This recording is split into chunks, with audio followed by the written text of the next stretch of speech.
Samuel Duffield Osborne was an American writer. He was born in 1858 in Brooklyn, New York, the son of Samuel Smith Osborne and Rosalie Willoughby Duffield. He attended the Polytechnic University of New York and graduated from Columbia College, New York in 1879 and 1882, and Columbia Law School in 1881. He was on the New York Bar between 1881 and 1892, then was Assistant Secretary of the Brooklyn Department of City Works between 1882 and 1894. He also joined several ornithological associations, such as the Nuttall Ornithological Club in 1879. His most well-known work is edits on Levy's Roman History from 1898. He died in 1917. We will review his 1900 The Secret of the Crater, a Mountain Moloch.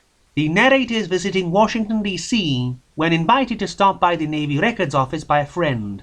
But everything is a mess because the filing clerk was dismissed, and so an important paper he filed away cannot of course be located. In the mass of papers, the narrator finds a misplaced record concerning the loss of the sloop Falcon in 1839, misplaced since 1840, and written by Dr. Deschen, the sole survivor when the ship struck a coral reef, himself being rescued by a ship bound for Valparaiso. The narrator notes these strange gaps in the doctor's report, and the way it was filed being the best way to ensure it would be lost, and its extremely vague information would never make its way up the chain of command. Deschen alludes to the discovery of a previously unknown populated island, whose location he does not state, before saying the missing Lieutenant Vance was probably killed by the natives. Noting how vague this all is, the writer decides to chase up the doctor these many decades later in New Orleans. Finding Dr. Deschen still alive, he tells him his story, which the narrator can publish very soon after hearing it, as Deschen dies only a few months later. In 1839, the Falcon was underway under Captain French, a man who very much hated all them their book learning, in the company of Deschen and Second Lieutenant Vance,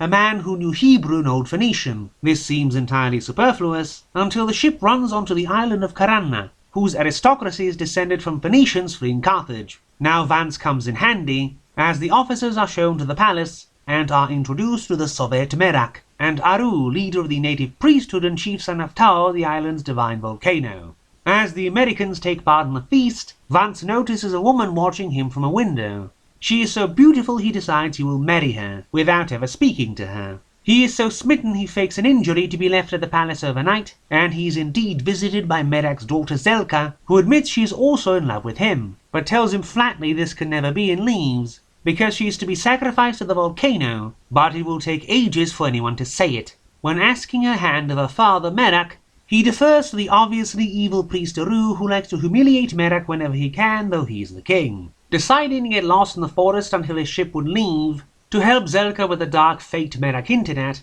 Vance finds Leahy the priest fallen down a hole. It turns out had Leahy, whose father had been killed by Aru, been found by his fellow priests, he would be put to death as prey chosen by the Holy Mountain.